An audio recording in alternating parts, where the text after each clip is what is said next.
Olá, Vitor Ferreira, caminhando com Cristo, nossa reflexão para esta segunda-feira. Vamos já para o livro de Jeremias, né? Fizemos no domingo Isaías, né? E é bom ressaltar que tanto Isaías como Jeremias levaram mensagens de condenação ao Israel apóstata.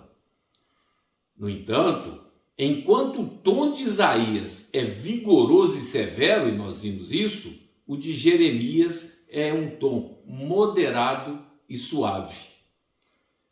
Isaías leva uma expressão da ira de Deus contra o pecado de Israel. Já Jeremias, uma expressão de seu pesar por causa dele. Ao repreender Israel, Isaías imergiu sua pena no fogo e Jeremias nas lágrimas.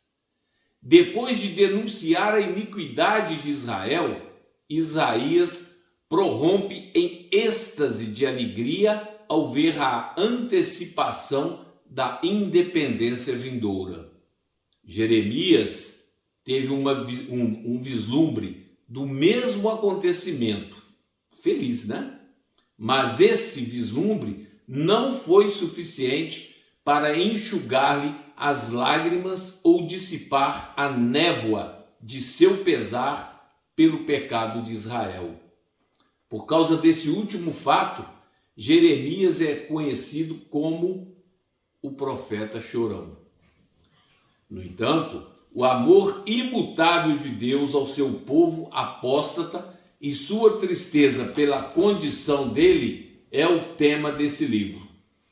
Muito importante nós verificarmos isso. A autoria é Jeremias, mas o redator do livro foi Baruque, filho de Nerias. Esse fiel secretário escreveu a narrativa do profeta Jeremias. A gente encontra isso no livro de Jeremias, no capítulo 36, versos 4, depois 27 e 28. Certamente Baruque não apenas redigiu, mas provavelmente compilou e preservou o compêndio, além da grande possibilidade de ter contribuído nas narrações biográficas do livro. O ser escolhido por Jeremias como escriba e secretário, nos revela a grande erudição de Baruque.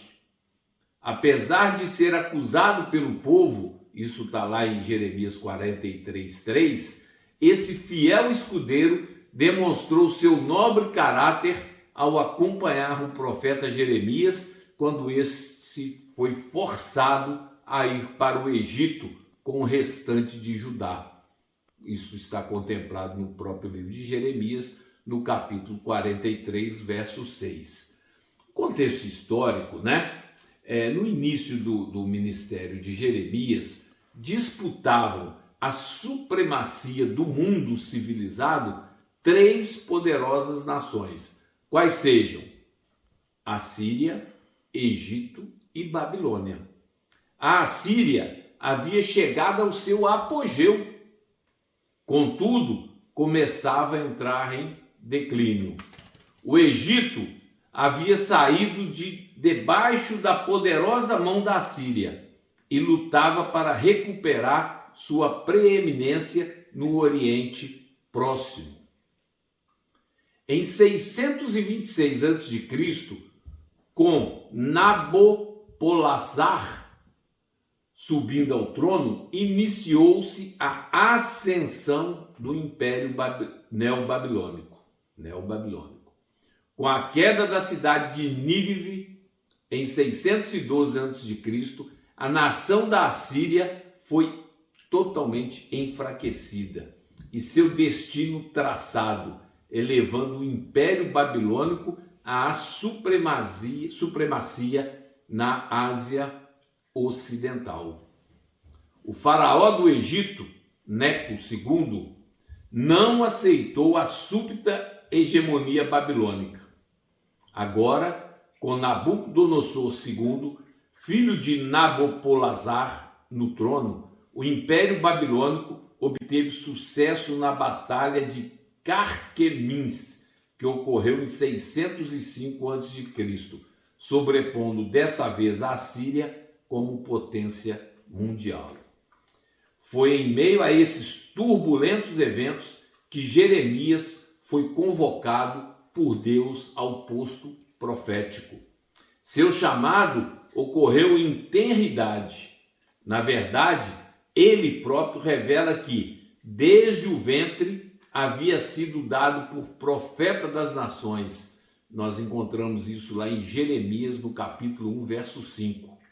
Contudo, o ministério profético, propriamente dito, ocorreu no 13º ano de Josias, filho de Amon, rei de Judá.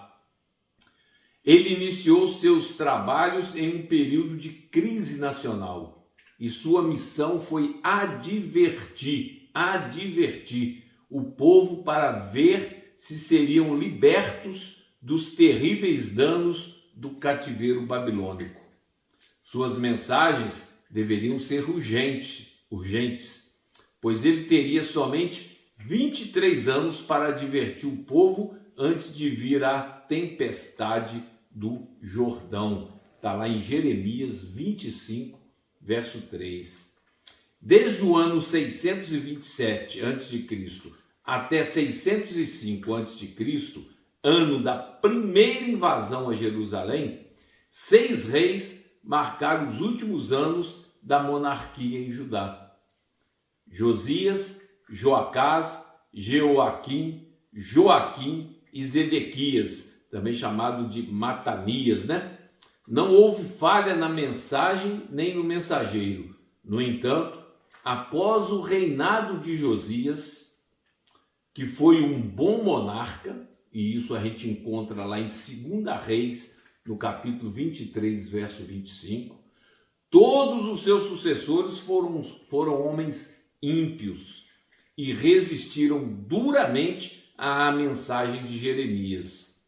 E todos caíram por causa do seu próprio orgulho. Foi em resultado à assinalada rebeldia desses reis que Deus entregou Jerusalém nas mãos de Nabucodonosor. Nós encontramos isso no livro de Ezequiel, quando nós estivermos avaliando esse contexto, né? Foram feitas 3 incursões principais contra Jerusalém. A primeira, em 605 a.C., a segunda, em 597 a.C., e a terceira e última, em 586 a.C. Nós encontramos tudo isso lá em 2 Reis, nos capítulos 24 e 25. Importante salientar que na primeira invasão, Daniel e seus amigos tornaram-se cativos. E nós vamos ver aí a história de Daniel, que é um profeta, e o livro é fantástico, né? Na segunda, outro personagem ilustre foi levado cativo, o profeta Ezequiel. E na última invasão, houve a destruição total da cidade, inclusive do templo. Está lá em 2 Crônicas, capítulo 36, versos de 11 a 19. Com base no final do livro de Jeremias, sabemos que seu ministério profético se estendeu até o ano 560 a.C. Vale ainda ressaltar que ele foi contemporâneo do profeta Sofonias, assim como de Daniel e Ezequiel, como já havíamos mencionado, né? Então Deus, dentro do livro, pede para Israel se arrepender, né? Fala da infidelidade de Israel. Deus convida ao arrependimento, lá no capítulo 3, a partir do verso 11, né? Tem um chamado primeiro ao arrependimento, também no capítulo 3, muito interessante o livro, né? A justiça do julgamento de Deus é contemplada lá no capítulo 5, né? Aí no capítulo 6 já começa o cerco de Jerusalém, né? E Deus alerta: ó vós, filhos de Benjamim, reuni-vos para fugir do meio de Jerusalém, e soprai a trombeta em Tecoa, e erguei um sinal de fogo em Bet Equerem, pois do norte surge o mal e grande destruição. Misericórdia, né? É o que o povo teve lá. Falsa confiança no templo. Jeremias chora pelo seu povo, né? No tempo em que eu me confortaria contra a tristeza, meu coração desfalece em mim. Está lá no capítulo 8, verso 18, né? Várias falhas de Judá, né? Tem uma oração muito bonita de Jeremias, né? Enfim, a metáfora das garrafas de vinho, né? Ameaça ao exílio, muito interessante. O Senhor não se arrependerá, né? Então disse-me o Senhor, no capítulo 15, verso 1, ainda que Moisés e Samuel se pusessem diante de mim, ainda assim minha mente não poderia estar a favor deste povo. Lançai-os para fora da minha presença e que eles saiam, né? Aí está falando aí que o Senhor não se arrepende, né? Fala dos falsos profetas, essa coisa toda que nós tivemos aí na história, né? Deus restaurará Israel sempre, no final, né? A coisa volta ao que está. Jeremias é muito perseguido, né? Foi um homem perseguido, né? Depois, pedido de Zedequias, né? Jeremias ficou desanimado, né? Zedequias também fez um pedido e foi negado, né? Teve o julgamento iminente, obviamente, o renovo justo, profetas mentirosos, né? Você encontra aí no versículo 23, profetas mentirosos, e o livro vai traçando uma história maravilhosa até chegar no capítulo 52, onde nós verificamos a queda de Jerusalém, né? Zedequias tinha 21 anos de idade quando começou a reinar, e ele reinou 11 anos em Jerusalém. E o nome de sua mãe era Hamutal, filha de Jeremias de Líbna, né? E o livro termina aí com 52 capítulos, né?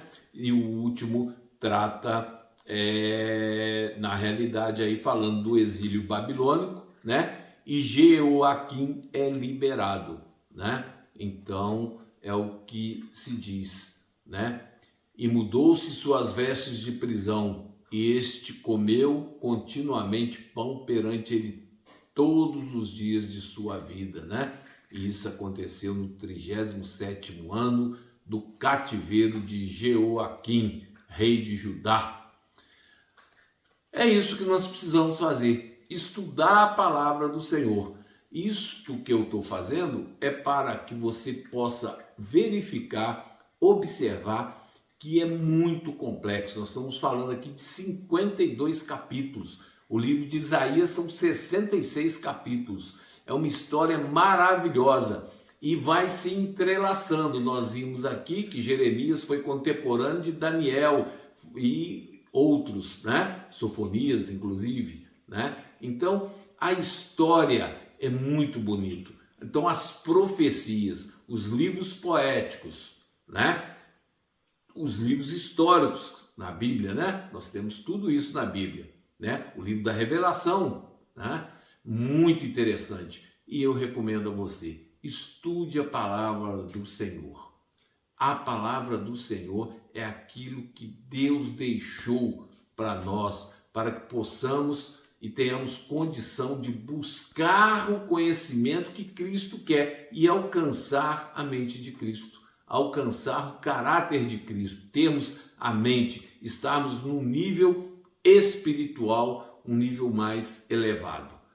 Que Deus nos abençoe, nos dê uma segunda-feira abençoada, assim para com toda a nossa família e amigos. Amém.